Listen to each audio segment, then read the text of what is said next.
Welcome. Dr. Bapuji Savanki Institute of Engineering and Technology welcomes you to e-learning platform. And in the today's session, we are going to discuss the subject Basic Science Chemistry. And in this subject, we will discuss the new concept, that is metallic bonding. Previously, we have studied what is the type of bonding, and in that type we have discussed about the covalent bonding. After that we have studied coordinate bonding, and also we have studied about the ionic bonding. Now today we will discuss the new type of bonding, that is metallic bonding. The learning outcome of this concept is you are able to explain the properties of given material based on the bond formation. म्हणजेच काय, जेव्हा आपलं ही concept discuss करून होईल त्याच्यानंतर तुम्ही काय करू शकाल तर एखाद्या मटेरियलच्या प्रॉपर्टीज, त्याचे गुणधर्म, तुम्ही त्याच्यामधलं कुठल्या टाईपचं बॉन्डिंग आहे ह्याच्यावरून काय करू शकाल, एक्सप्लेन करू शकाल. Now we will discuss what is the actual metallic bond.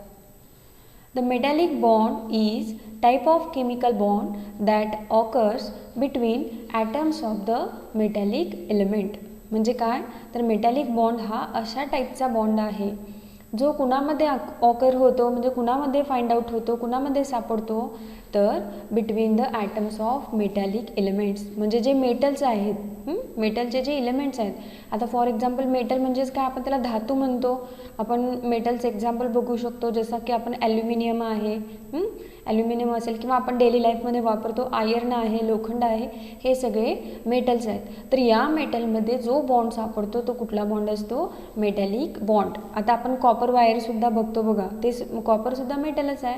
म्हणजे metallic bond is the type of bond that occurs between atoms of the metallic elements. म्हणजे मेटल्समध्ये जो बॉन्ड असतो त्या बॉन्डला आपण काय म्हणतो, metallic bond. It is different from covalent and ionic bonds. Okay, हा बॉन्ड काय आहे, वेगळा आहे. कुणापासून वेगळा आहे तर आपण जे ऑलरेडी टाईप डिस्कस केलेत, कोवॅलंट बॉन्डिंग किंवा आयोनिक बॉन्ड, ह्यांच्यापेक्षा हा मेटॅलिक बॉन्ड काय आहे, वेगळा आहे. कारण कोवॅलंट बॉन्ड आणि आयोनिक बॉन्ड हे काय आहेत, bonds between just two atoms. म्हणजे दोन ॲटम्समध्येच ते बॉन्ड तयार होतात. दोनपेक्षा जास्त ॲटम्सनी ॲट अ टाईम ते बॉन्डिंग तयार होत नाही. But instead of bond between just two atoms, a metallic bond is sharing of electrons between many atoms of the metallic element. म्हणजे आपण जस्ट काय म्हणलं की मेटॅलिक बॉन्ड हा कोवॅलंट आणि आयोनिक बॉन्डपेक्षा वेगळा आहे. कारण का, कोवॅलंट बॉन्ड असेल किंवा आयोनिक बॉन्ड असेल यांच्यामध्ये जे शेअरिंग ऑफ इलेक्ट्रॉन असेल किंवा लॉस और गेन ऑफ इलेक्ट्रॉन्स असेल हे फक्त दोनच ॲटममध्ये होतं. पण त्याच्याऐवजी हा जो मेटॅलिक बॉन्ड आहे हा फक्त दोन ॲटम्समध्ये नाही आहे. का, कारण इथं या मेटॅलिक बॉन्डमध्ये शेअरिंग ऑफ इलेक्ट्रॉन्स, इलेक्ट्रॉनचं जे शेअरिंग आहे it is between many atoms. म्हणजे ॲट अ टाईम ते इलेक्ट्रॉन्स काय होतात, दोनपेक्षा जास्त ॲटम्समध्ये काय केले जातात, शेअर केले जातात. म्हणजेच इथं काय आहे, sharing of electrons between many atoms of the metallic element. म्हणजे दोनपेक्षा जास्त ॲटम्समध्ये काय होतं, इलेक्ट्रॉनचं शेअरिंग होतं. फॉर एक्झाम्पल ॲल्युमिनियम आपण बघितलं, आपण डेली लाईफमध्ये सुद्धा ॲल्युमिनियम वापरतो. ॲल्युमिनियमचा ॲटॉमिक नंबर किती आहे सांगा, 13. म्हणून त्याचं इलेक्ट्रॉनिक कॉन्फिगरेशन काय झालं, 283. ॲल्युमिनियमचं इलेक्ट्रॉनिक कॉन्फिगरेशन, इलेक्ट्रॉनची विभागणी कशी झाली, 283. म्हणजे ॲल्युमिनियमच्या आउटर मोस्ट शेलमध्ये किती इलेक्ट्रॉन्स आहेत, 3 इलेक्ट्रॉन्स आहेत. म्हणजे त्याचं ऑक्टेट कंप्लीट आहे का, नाही, त्याचं ऑक्टेट काय आहे, इनकम्प्लीट आहे. म्हणजेच तो काय आहे, अनस्टेबल आहे. ओके, मग हा स्टॅबिलिटी मिळवण्यासाठी, स्टेबल होण्यासाठी, म्हणजेच ऑक्टेट कंप्लीट करण्यासाठी काय करतो, शेअरिंग ऑफ इलेक्ट्रॉन्स करतो. ओके, आता हे शेअरिंग ऑफ इलेक्ट्रॉन्स कसं होतं आपण डिस्कस करूया. ही जी डायग्रॅम बघितली आपण, ही एक ॲल्युमिनियमची फॉईल आहे. ॲल्युमिनियमचा एक तुकडा बघू शकता तुम्ही, ॲल्युमिनियमची एक शीट बघू शकता ज्याच्यामध्ये सगळे कुठले ॲटम्स असणार आहेत, ॲल्युमिनियमचेच ॲटम्स असणार आहेत. आता ही सपोज एक छोटीशी शीट आहे ॲल्युमिनियमची, आणि यामध्ये सगळे हे कोण आहे सांगा, ॲल्युमिनियमचे ॲटम्स आहेत. ओके, आता आपण काय म्हणलं होतं की जे मेटॅलिक बॉन्डिंग आहे ते कुणामध्ये असतं, फक्त मेटलच्या ॲटम्समध्ये. बघा हे सगळे ॲल्युमिनियम मेटलचे ॲटम्स आहेत. म्हणजे हे बॉन्डिंग कुणामध्ये असतं, फक्त मेटॅलिक एलिमेंट्समध्ये असतं. त्याचबरोबर आपण काय म्हणलं होतं की sharing of electrons is in between many atoms, म्हणजे इलेक्ट्रॉनचं शेअरिंग काय होतं, मेनी ॲटम्स. मग इथं ते कसं होतं आपण बघूयात. आता इथं वेगवेगळे आपण ॲल्युमिनियमचे ॲटम्स दाखवले. ॲल्युमिनियमचं आपण इलेक्ट्रॉनिक कॉन्फिगरेशन काय असते असं सांगितलं होतं 283. म्हणजे आता जर तुम्ही हा ॲल्युमिनियम कन्सिडर केला तर त्याच्या पहिल्या शेलमध्ये 2 इलेक्ट्रॉन्स आहेत, दुसऱ्या शेलमध्ये 8 इलेक्ट्रॉन्स आहेत आणि तिसऱ्या शेलमध्ये काय आहे 3 इलेक्ट्रॉन्स. असं सगळ्या ॲल्युमिनियमच्या बाबतीत कंडिशन काय असणार आहे, सेम असणार आहे. आता हे जे आउटर मोस्ट शेलमधले इलेक्ट्रॉन्स आहेत त्यांना आपण काय म्हणतो, व्हॅलन्सी इलेक्ट्रॉन्स. काय म्हणतो, व्हॅलन्सी इलेक्ट्रॉन्स. आता हे जे व्हॅलन्सी इलेक्ट्रॉन्स आहेत ते व्हॅलन्सी इलेक्ट्रॉन्स काय असतात तर शेअरिंगमध्ये वापरले जातात. पण ह्या केसमध्ये म्हणजे मेटल्सच्या केसमध्ये हे जे इलेक्ट्रॉन्स आहेत हे फक्त ह्या 2च मेटल्समध्ये शेअर न होता हे जे इलेक्ट्रॉन्स आहेत हे या ॲटमच्या आउटर मोस्ट शेलमध्ये सुद्धा फिरू शकतात किंवा ते इकडच्या ॲटमच्या आउटर मोस्ट शेलमध्ये फिरू शकतात किंवा ते तिकडून इकडं पण येऊ शकतात, ह्या ॲटमकडे जाऊ शकतात किंवा या ॲटमकडे जाऊ शकतात. म्हणजे शेअरिंग ऑफ इलेक्ट्रॉन्स हे फक्त 2 ॲटममध्ये नाही आहे, तर ते काय आहे, हे इलेक्ट्रॉन्स इकडून इकडं मूव्ह होऊ शकतात किंवा या ऑर्बिटमध्ये मूव्ह होऊ शकतात, या ऑर्बिटमध्ये मूव्ह होऊ शकतात. म्हणजे ॲल्युमिनियम जो आहे त्याच्या आउटर मोस्ट शेलमधले इलेक्ट्रॉन्स काय आहेत, मोबाईल आहेत. मोबाईल म्हणजे काय, फ्री टू मूव्ह. म्हणजे याकडून या ॲटमकडे, या ॲटमकडनं या ॲटमकडे किंवा इकडून इकडं सुद्धा. म्हणजे ते एकाच व्हॅलन्सी शेलमध्ये फिक्स पोझिशनमध्ये न राहता हे जे इलेक्ट्रॉन्स आहेत ते इलेक्ट्रॉन्स काय असतात, फ्री टू मूव्ह असतात. फ्री टू मूव्ह म्हणजे हे कुठंही मूव्ह होऊ शकतात, त्यालाच आपण काय म्हणू शकतो, मोबाईल इलेक्ट्रॉन्स. ओके. आता हे इलेक्ट्रॉन्स फ्री टू मूव्ह असल्यामुळं आपण काय म्हणलं, ॲल्युमिनियमवरती 3 पॉझिटिव्ह चार्जेस आहेत. 3 पॉझिटिव्ह चार्जेस का, कारण हे ते 3 इलेक्ट्रॉन्स आहेत ते काय कंटिन्युअस या ॲल्युमिनियमकडे असतीलच असं नाही, ते या ॲल्युमिनियमकडून इकडं पण जाऊ शकतील किंवा इकडं पण. म्हणजे आपण काय म्हणलं तर ॲल्युमिनियमच्या जो ॲटम आहे त्यातले 3 इलेक्ट्रॉन्स हे काय आहेत, मोबाईल आहेत, फ्री टू मूव्ह आहेत. म्हणजे 3 इलेक्ट्रॉन्स त्याचे काय असू शकतात, त्याच्याकडं ॲट अ टाईम असू शकत नाहीत. म्हणून आपण त्याच्यावरती काय चार्ज लिहिला आहे, ॲल्युमिनियम प्लस. तसं सेम ॲटमचं आहे, याचे सुद्धा आउटर मोस्ट शेलमध्ये 3 इलेक्ट्रॉन्स फ्री टू मूव्ह आहेत, ह्याचे फ्रीली मूव्ह होतात. सगळ्या ॲल्युमिनियमच्या आउटर मोस्ट शेलमधले 3 इलेक्ट्रॉन्स काय आहेत, फ्री टू मूव्ह आहेत. म्हणून ह्या प्रत्येक ॲल्युमिनियमवरती कुठला चार्ज निर्माण होतो, +3. +3 कारण का, ॲल्युमिनियमच्या इलेक्ट्रॉन्सवरती चार्जेस किती आहेत, एका इलेक्ट्रॉनवरती 1 निगेटिव्ह चार्ज असतो. म्हणजे 3 इलेक्ट्रॉनचे किती चार्जेस झाले, 3 निगेटिव्ह चार्जेस. मग ॲल्युमिनियममधले 3 निगेटिव्ह चार्जेस काय झाले, कमी झाले. म्हणून आपण त्याच्यावरती कुठला चार्ज दिला, ॲल्युमिनियम +3. ओके. पण ह्या केसमध्ये बघा, आपण मेटलच्या केसमध्ये काय होतं, हे जे ॲटम्स आहेत मेटल ॲटम्स त्यांच्यावरती काय तयार झाला आहे, पॉझिटिव्ह चार्ज तयार झाला आहे. आणि हे इलेक्ट्रॉन्स काय आहेत, फ्री टू मूव्ह आहेत. इलेक्ट्रॉन्स काय होतात, वन ॲटमकडनं अनदर ॲटमकडं फ्री होतात, फ्रीली मूव्ह होतात. म्हणजेच काय, हे पॉझिटिव्ह आयन्स मधला आणि हे जे इलेक्ट्रॉन्स आहेत जे मूव्ह होतात त्यांच्यामध्ये काय आहे, electrostatic force of attraction. Electrostatic force of attraction म्हणजे काय, ते पॉझिटिव्ह आणि निगेटिव्ह चार्जमध्ये जे काय फोर्स ऑफ अट्रॅक्शन असतं त्याला आपण काय म्हणतो, इलेक्ट्रोस्टॅटिक फोर्स ऑफ अट्रॅक्शन. आणि त्याच्यामुळं हे ॲटम्स एकमेकांपासून लांब जात नाहीत, दूर जात नाहीत.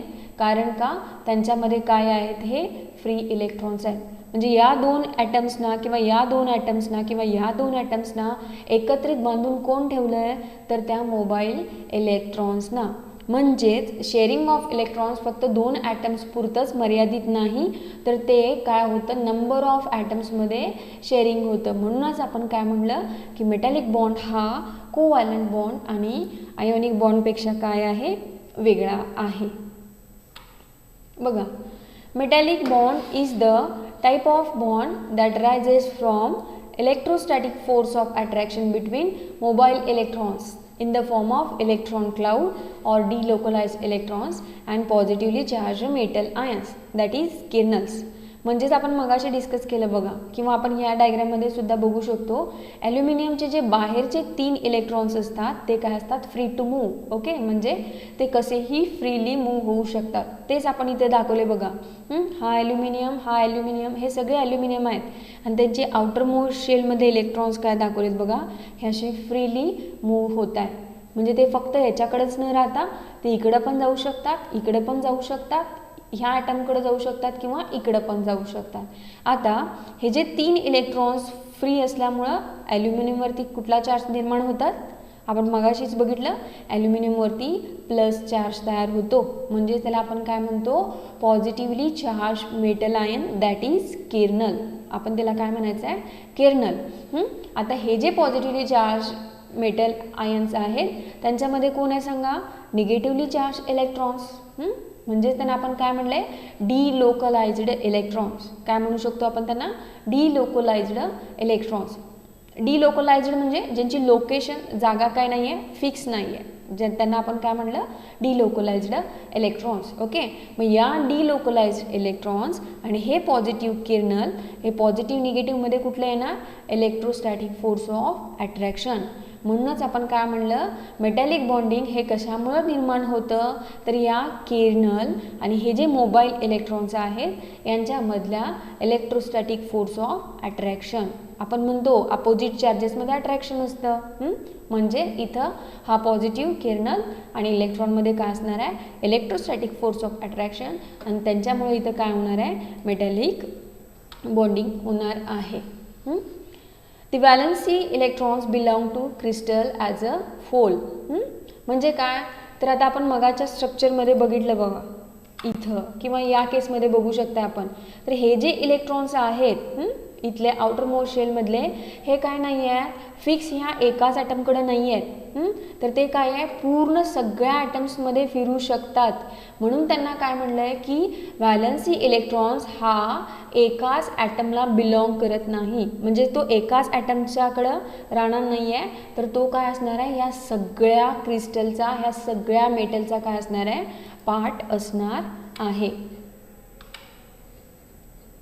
Metal crystal looks like network of positive ions of the metal ion of the metal immersed in a sea of electron or gas of electron. म्हणजे जेव्हा आपण एखाद्या मेटलचं स्ट्रक्चर बघतो तर त्यावेळी आपल्याला काय वाटतं की हे काय आहे, मेटलचं जे स्ट्रक्चर आहे तर ते काय आहे, तर त्याच्यामध्ये काय आहेत, हे पॉझिटिव्ह आयन्स आहेत किंवा केर्नल्स जे आहेत ते ह्या sea of electrons. Okay, mobile इलेक्ट्रॉनचं सी दिसते बघा, आपण समुद्रासारखं म्हणलंय, समुद्रामध्ये एक दोन पॉईंट ठेवल्यासारखं काय आहे, तर हे जे हे आपण ब्ल्यू डॉट्सनी दाखवलेत ते काय आहे, आपले इलेक्ट्रॉन्स आहेत. मग जेव्हा आपण एखाद्या मेटलचं स्ट्रक्चर बघतो तर त्यावेळी आपल्याला काय दिसतं, तर हे सी ऑफ इलेक्ट्रॉन्समध्ये पॉझिटिव्ह आयन्स केर्नल्स काय आहेत, प्लेस केलेले आहेत, किंवा इलेक्ट्रॉन गॅस आहेत, म्हणजे नंबर ऑफ इलेक्ट्रॉनचे प्लेसमेंट आहे आणि त्याच्यामध्ये केर्नल्स काय आहेत, असे प्लेस केलेले आहेत. केर्नल्स म्हणजेच पॉझिटिव्ह आयन. आणि या स्ट्रक्चरला आपण काय म्हणणार आहोत, इलेक्ट्रॉन सी मॉडेल. काय म्हणायचं, इलेक्ट्रॉन सी मॉडेल. म्हणजे इलेक्ट्रॉनच्या सीमध्ये नंबर ऑफ इलेक्ट्रॉन्समध्ये मेटल ॲटम्स काय आहेत, हेल्ड केलेले आहेत. म्हणून आपण त्याला काय म्हणतो, इलेक्ट्रॉन्स जो आहे सी ऑफ इलेक्ट्रॉन असेल किंवा गॅस ऑफ इलेक्ट्रॉन जो असेल त्याच्यामध्ये पॉझिटिव्ह आयन्स काय केलेत, प्लेस केलेले आहेत. आता या स्ट्रक्चरमध्ये सुद्धा तुम्हाला क्लिअरली दिसते बघा, हा इलेक्ट्रॉन आपण कुणाचा आहे, या ॲटमचा आहे का या ॲटमचा आहे सांगू शकतो का, नाही. म्हणजे हा जो इलेक्ट्रॉन आहे it belongs to the crystal as whole. म्हणजे या मेटलचा, पूर्ण मेटलचा तो एक पार्ट आहे. Now we will discuss the properties of metals. आपण डेली लाईफमध्ये मेटल्स वापरतो, आपण त्यांच्या कित्येक प्रॉपर्टीज बघितलेल्या आहेत, तर त्यापैकी काही प्रॉपर्टीज आपण आता इथं डिस्कस करूया. First one is the metallic luster. पहिली प्रॉपर्टी कुठली आहे, मेटॅलिक लस्टर. आता मेटॅलिक लस्टर म्हणजे काय, चकाकी, धातू आपण काय म्हणतात, चमकतात. आता फॉर एक्झाम्पल घरी आपल्या ॲल्युमिनियमची भांडी असतील, ॲल्युमिनियम त्यांना एक चकाकी असते, किंवा आपण गोल्ड वापरतो, सोनं वापरतो, चांदी वापरतो, सिल्वर वापरतो, तर त्यांनासुद्धा काय असते, एक शाईन असते, चकाकी असते. आणि ती शाईन म्हणजेच काय, मेटॅलिक लस्टर. बघूयात आपण डिटेलमध्ये.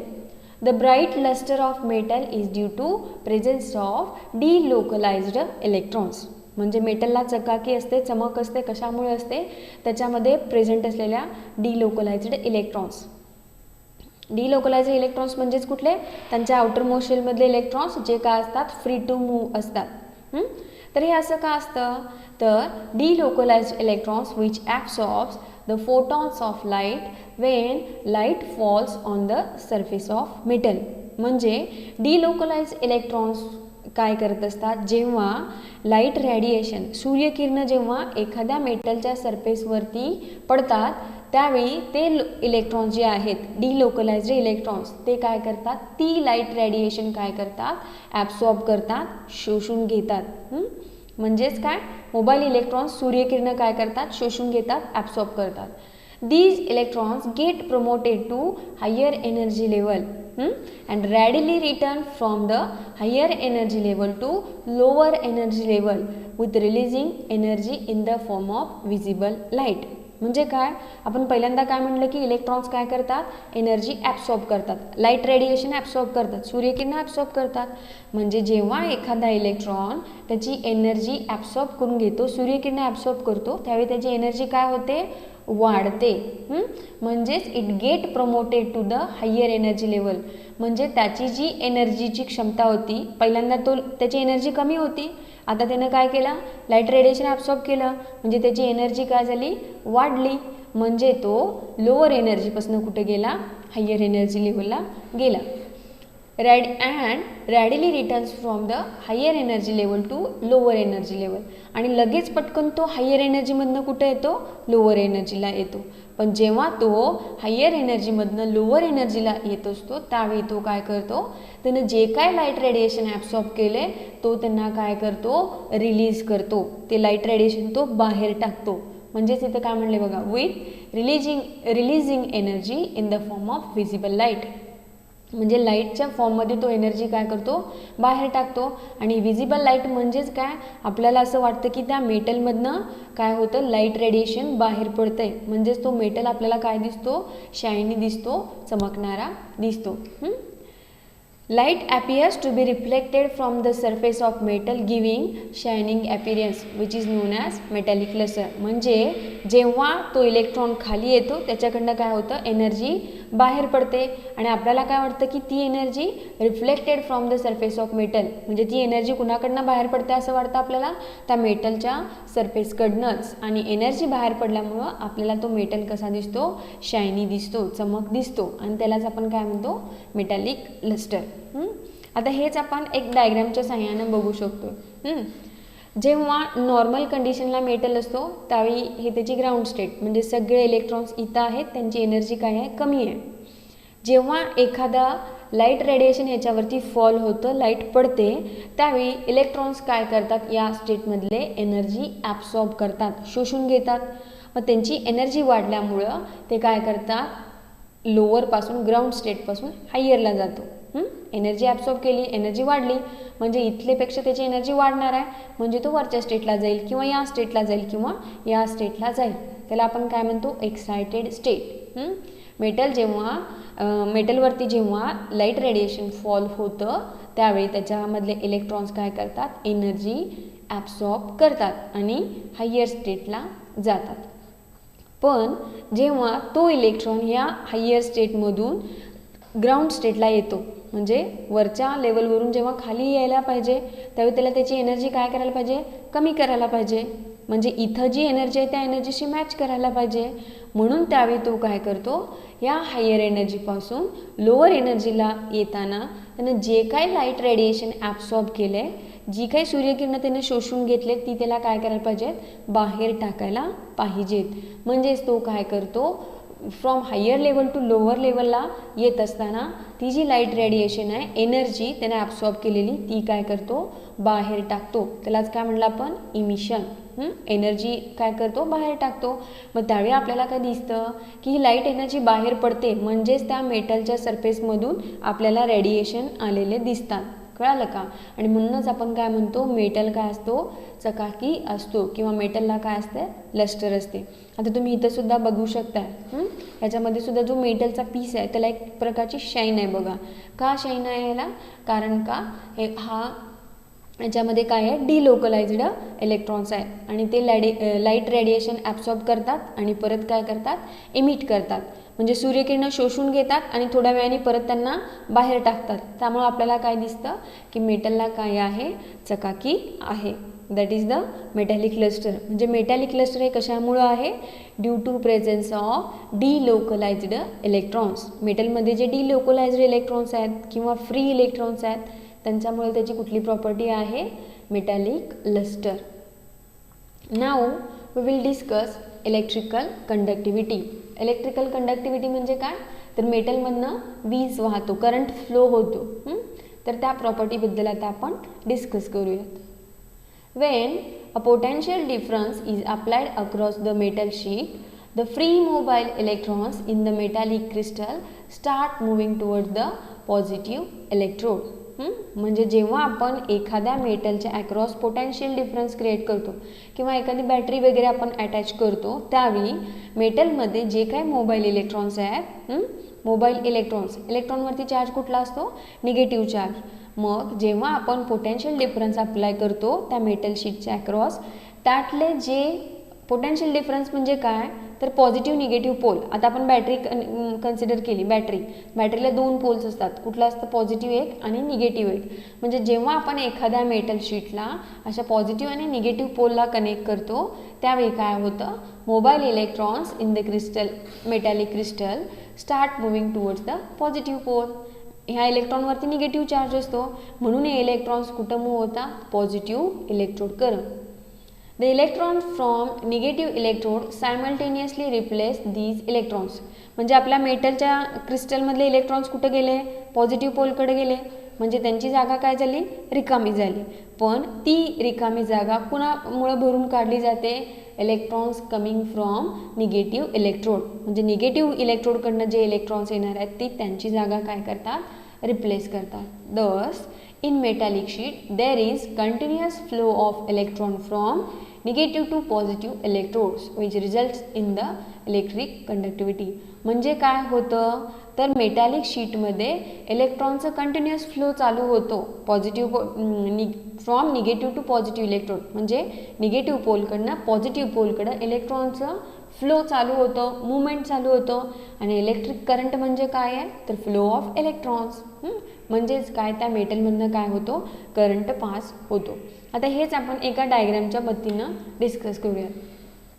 नॉर्मल मेटल शीट बघा, तिथं हे जे आपण हा जो आहे तो केर्नल आहे आणि हे इलेक्ट्रॉन्स काय आहेत सांगा, मूव्ह होत आहेत आणि त्यांची डायरेक्शन फिक्स नाही आहे, तो फ्रीली मूव्ह होतात.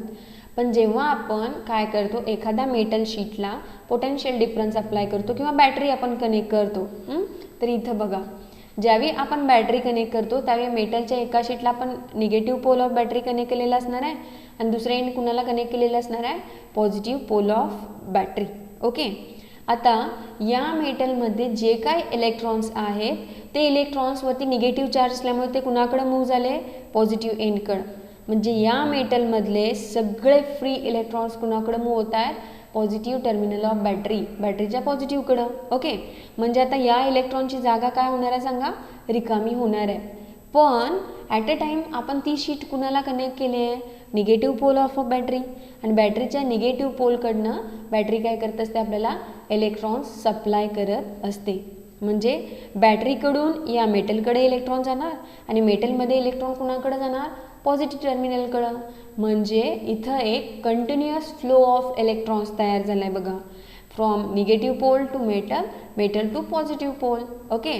मग या इलेक्ट्रॉन्सच्या निगेटिव्हकडून पॉझिटिव्ह पोलकडं जी कंटिन्युअस मुवमेंट होते त्याच्यामुळं या मेटलमधनं काय पास होतो, करंट पास होतो. लक्षात आलं. म्हणजे जे काही मेटल्स आहेत, आपण घरी बघा लाईट फिटिंग करतो त्यावेळी आपण कुठली मेटल वापरले, कॉपर वायर. कॉपर वायरच्या बाबतीत तेच आहे. हे मध्ये काय असणार आहे सांगा, कॉपरचे आयन्स असणार आहेत आणि तिथले जे आउटर मोस्ट शेलमधले जे इलेक्ट्रॉन्स आहेत ते काय करतात, या निगेटिव्ह पोलकडनं पॉझिटिव्ह पोलकडं मूव्ह होतात. म्हणजेच त्याच्यामधून काय होतो, इलेक्ट्रिक करंट पास होतो.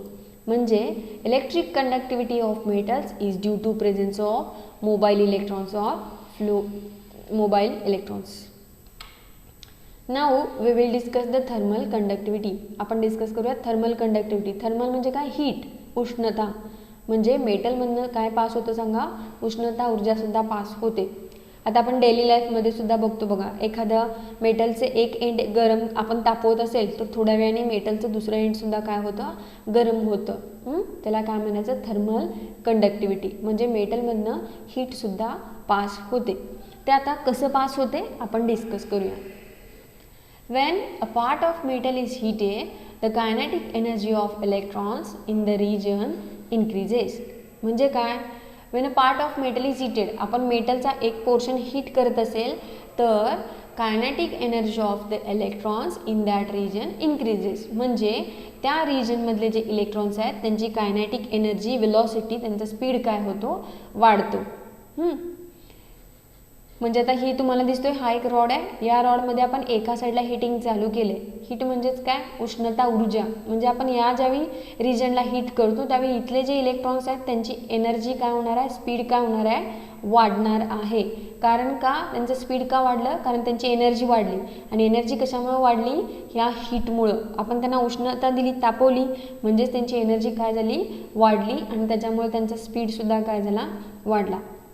Since the electrons are free and mobile, these energetic electrons move rapidly to the cooler part. म्हणजे काय आहेत? इलेक्ट्रॉन्स काय आहेत? फ्री आहेत आणि मोबाईल आहेत. हे इलेक्ट्रॉन्स काय आहेत? फ्री आहेत. आपण बघितलंच फ्री डिलोकलाइज इलेक्ट्रॉन्स किंवा फ्री इलेक्ट्रॉन्स म्हणले. आणि हे इलेक्ट्रॉन्स कसे आहेत? मोबाईल आहेत. One place to another place काय होतात? मूव्ह होतात. मग जेव्हा अशा फ्री आणि मोबाईल इलेक्ट्रॉन्सना आपण एनर्जी देतो त्यावेळी त्यांची एनर्जी काय होते? वाढते.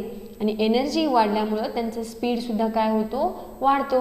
आणि म्हणून these energetic electrons move rapidly to the cooler part. म्हणजे हे इलेक्ट्रॉन्स मग कुठं रॅपिडली मूव्ह होतात? इकडं कूलर पार्टकडं मूव्ह होतात. And transfer their kinetic energy by means of collision with other electrons.